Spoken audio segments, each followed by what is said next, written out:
Voi dove siete? Noi italiani. Milano? Milano. Capita qualche scrittore ogni tanto, molto da Como, da Milano, Como. da Milano anche, io sto tranquillo, sto legale. Qual è il tariffario? 100 franchi, 100 o 80 euro. Le camere sopra? Sì, no. Ah, queste qua sono Sì, sì.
Quanti siete qua a lavorare? C'è in zona qua? Andiamo in Italia, dopo qualche da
che chiede c'è una selezione, è la mia decisione se andare avanti nell'incontro oppure come arriva la persona, se c'è qualcosa che non quadra lo mando via.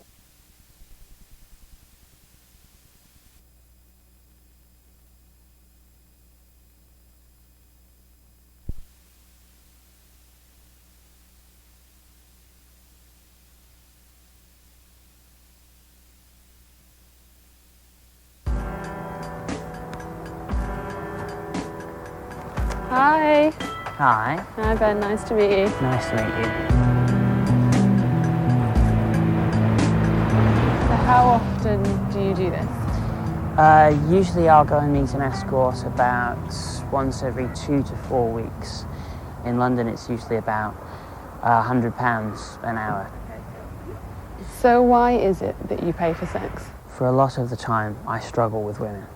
And paying for sex for me is a way of experiencing the kind of sex that I probably wouldn't without paying for it, frankly.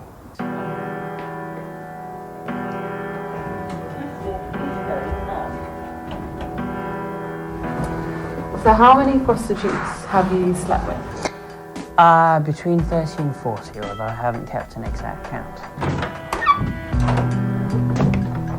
They tend to be single mothers or students, mostly because hours that sex work offers are quite flexible. If buying sex was made illegal, would it stop you? It would stop me from buying sex in this country. To me, it's not worth the risk of being arrested for a crime that would have such a stigma attached to it.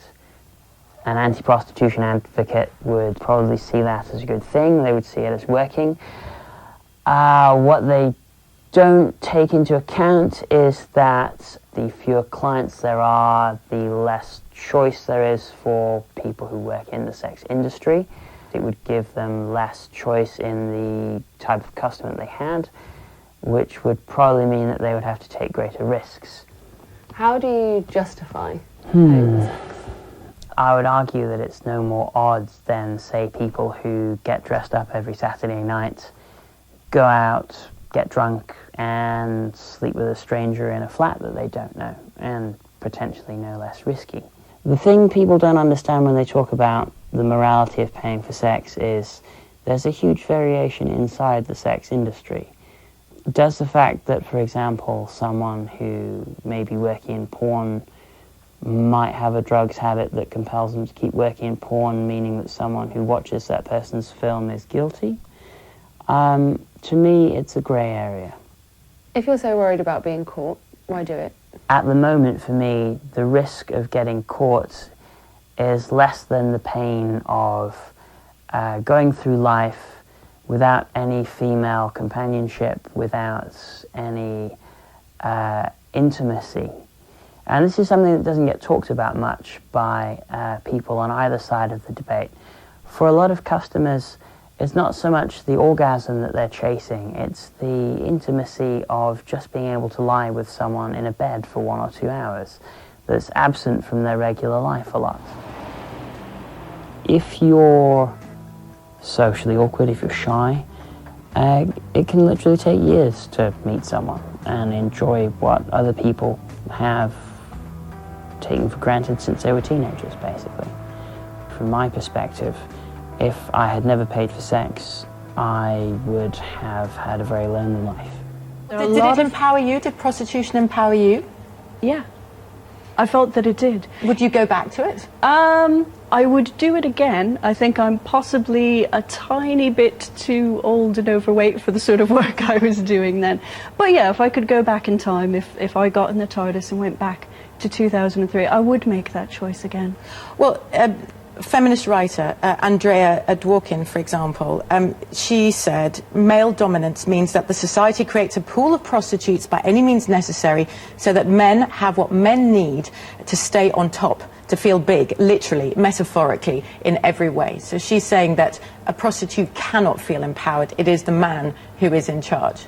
I mean, my main objection to feminists like Andrea Dworkin is they come at it from a very a point of view that assumes that all prostitution is of women for the pleasure of men. And really, when you look at prostitution worldwide, that isn't the case. There are a lot of trans men and women in prostitution. There are a lot of men in prostitution. There are a lot of female clients. I mean, this is something even well-known feminist Julie Bindel has written about the market for male prostitutes in developing countries for wealthy white women to go.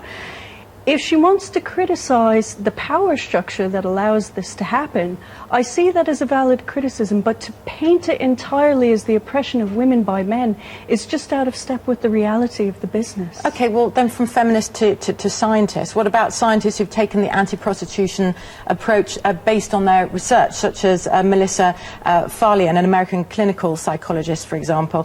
She says all prostitution causes harm, whether it's being sold to one's family, to a brothel, being sexually abused in one's family, running away from home, or whether one is in college and needs to pay for next semester's tuition.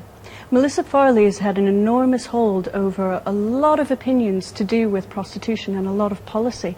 We have to remember that this is a researcher who's not only criticized by her own colleagues, but her testimony was all but disregarded when she gave testimony in Canada regarding the recent brothel cases, for instance. She unfortunately has the tendency to take a very small self-selecting group of people that she interviews. For instance, one of her studies was a study of prostitutes in brothels in Nevada who are known to have problems because the legal situation for them is so difficult. She then takes her conclusions from that study and expands it to mean all prostitution. Forgive me though, but she's hardly alone, neither amongst feminists nor scientists, in saying that prostitution is harmful to those who perform it, nor amongst governments, world governments, for example. I would say though she does have an outsized influence because she does get everywhere. And let's move on from an individual scientist, if you will, and look at governments who look to ban prostitution or criminalise prostitution. France's Minister for Women, Najat Vallaud-Belkacem, has declared this June she wants to ban prostitution altogether. Yes. Last year, the French National Assembly passed a resolution saying its objective was a society without prostitution, and clients of sex workers face prison in a handful of European countries, not just in Britain, but also Sweden, Norway, Iceland as well. Well, that's not actually the case in Britain at the moment, but there are consultations going forward in Ireland and Scotland which would criminalise people who buy sex. At the moment, what's criminalised would be things like running a brothel, managing or pimping someone, and solicitation, which actually puts the women at more risk. But to go back to France specifically, I find it very interesting that they would like to have a society without prostitution. As far as we know, that's never existed in human history. So I'm interested to know if they feel that banning prostitution is going to achieve that. How on earth is prohibition going to move that forward? I would really like them to take a step back and consider what are the circumstances under which prostitution exists. Making criminals out of people at the tail end of a number of decisions surely isn't going to help anyone. Diciamo iniziato nel 2008 quando mi sono iscritta su un sito di amicizia, insomma si chiama Adult Friend Finder, e lì ho creato un mio profilo mettendo alcune mie foto molto innocenti. È successo nel 2010 che una persona ha cominciato a scrivermi e io escludevo sempre la possibilità di incontrare uomini sposati. Io ho accettato questo invito a pranzo e all'arrivo a questo pranzo mi sono trovata davanti un uomo bellissimo. Lui, quando si è rivestito per andarsene via, ha tirato fuori una busta e ha detto che questo per te. Ci sono diverse persone, non soltanto a Roma, ma anche al nord Italia, in varie città con cui continuiamo a mantenere un rapporto d'amicizia, e poi con nostri incontri occasionali quando magari vado in tour o se loro vengono a Roma o si crea un'occasione magari per un viaggio, vederci che ne so a Parigi o ovunque. E quindi è molto bello. Chiaramente chiunque che ci cerca e viene da noi va sui siti di escort e sceglie la ragazza o la donna quale vuole incontrare in base alle foto che vede, e quindi io credo che dalla parte dell'uomo e il lato sessuale. Poi evolvere un incontro in mille sfaccettature diverse. Inizia tutto dal momento che la persona mi chiama, no? E questa persona mi telefona, quindi io non so chi sia, lui più o meno ha un'idea di me e mi chiede dove sono, dove potrebbe incontrarmi, raggiungermi, oppure che tipo di incontro si può fare, quindi ci fanno alcune domande. Devo dire che non lo prendo come un lavoro, lo faccio anche 24 ore se necessario, quindi non ho problemi di partire e raggiungere una persona ovunque. Lo considero come ciò che fa parte della mia vita, e la mia vita è diventata questo. Non dico che mi ha dato un valore, perché io credo che il valore di una persona non è quantificabile con i soldi, però diciamo ha dato un valore al mio tempo. Credo che quando una donna sceglie di fare questo lavoro perché realmente vuole fare per il suo piacere, altrimenti non funziona. A volte sono incontri di 1 ora, 2 ore, 3 ore. Come potrei stare insieme 2 ore, 3 ore a una persona intimamente molto, molto stretti, no? E se non mi piace ciò che faccio, non dico che mi piace la persona, però mi piace ciò che faccio. Non lo so, mi piace vedere la persona che viene da me con certe aspettative e va via soddisfatto, contento, perché ha avuto quello che ha cercato e forse molto di più.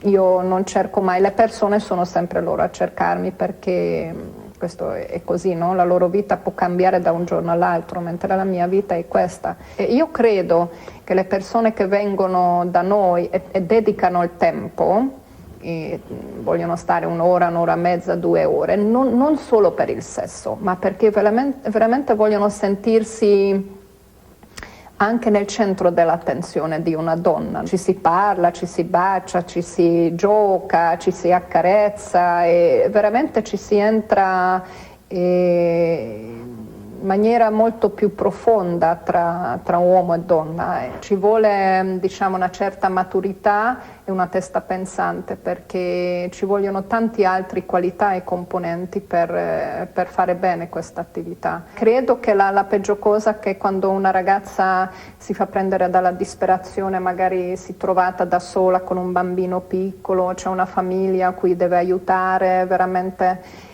e non fa altro che cercare anche a bassissimo prezzo chiunque che le possa dare qualche soldo per una prestazione sessuale. Ognuno di noi sceglie che tipo di clientela vuole incontrare e sicuramente anche in base al prezzo che chiede c'è una selezione, e la mia decisione è se andare avanti nell'incontro oppure, come arriva la persona, se c'è qualcosa che non quadra lo mando via. Per me l'ambiente è molto importante dove ricevo una persona, è importante di stare anche a volte in un altro quartiere come, che ne so, Prati o centro storico. Adesso siamo all'Eur in un appartamento che ho preso in affitto per un mese, un paio di mesi, e se vogliamo accomodarci prendiamo qualcosa da bere, vuole un caffè, quindi posso riceverlo tranquillamente qui. Non sono mai a chiedere soldi all'arrivo. Non voglio che la persona sente che è arrivato, paga qualcosa per cui io sono dovuta dargli qualcosa. Io di solito sono vestita, diciamo, un po' sexy, diciamo così, magari con qualche vestaglia un po' trasparente, però mai nuda. Questo anche un po' sulla richiesta che ci chiedono. Mi piace avere dei specchi, avere la musica, è molto importante che la persona si incontri in un ambiente che non è troppo piccolo, no? Facciamo, diciamo, il rito di lavarsi le mani, farsi il bidet, insomma queste cose sono fondamentali, e poi lui comincia, insomma, a togliersi il vestito, cominciamo a baciarci, insomma tutto il resto adesso non credo che lo devo raccontare tutto quello che succede, però io devo entrare in un ruolo, no? Diciamo, in un ruolo come fossi la sua fidanzata, la persona che lo aspetta, no? È contenta, felice che lui è arrivato. Okay, so check this out now. Word on the street is that you just made 30 G's. Yep. For one night. Yes. At the Bunny Ranch. Yes. One night. One night. What'd you have to do? Hang out with the guy, have fun with him. Just you and him? Yeah, just me and him. We had the whole day to ourselves and then went back to the ranch and had fun. So you all even left the ranch, you're saying? Yeah, we're allowed to leave the ranch, go out like So on you a could date. leave the ranch with a customer and go on a date? Yeah. Just But like how do you know a it's date safe night. though? Well, I was speaking to the guy prior to him coming up to see me. Uh-huh. And this dude paid you 30 fucking G's. Yeah. For Very one nice night. too. Yes. Will he be back? Yeah. What's he do? I mean, you can't probably go into his personal life, but is he a Right. wealthy guy? He's pretty wealthy, yeah. Fucking 30 grand? You know how many girls you can get for 30 grand? What kind of investment is that? How did he get wealthy? Did y'all do anything unusual? No, regular stuff. Actually, we went shooting prior to going back So this to the was ranch. regular sex, nothing crazy? It was like a regular date. Uh-huh. No wild animals in the bedroom, none of No, that I shit? didn't have to do anything crazy. No, nothing. I just had fun. Okay, so check this out. If you make 30 G's, how much does the house get? I get 50%. Of whatever you guys make? Right. And If there's, I get tipped, they get have to. oh, okay, and there are cameras everywhere, so there's no like, hey, hi. Well, there are cameras outside in the lobby. Uh-huh. But not in the bedrooms? Not in the rooms. No? No. Okay, so some shit going wrong in the room, how's security getting there? They have panic buttons. Why don't more porn stars do this though? They should. They have a list of porn stars that go to the Bunny Ranch. But a lot of porn girls are like, no, I can't because I'm an actress. Which is the same shit, but Better money. okay, but I walk in, how do you check me for diseases though?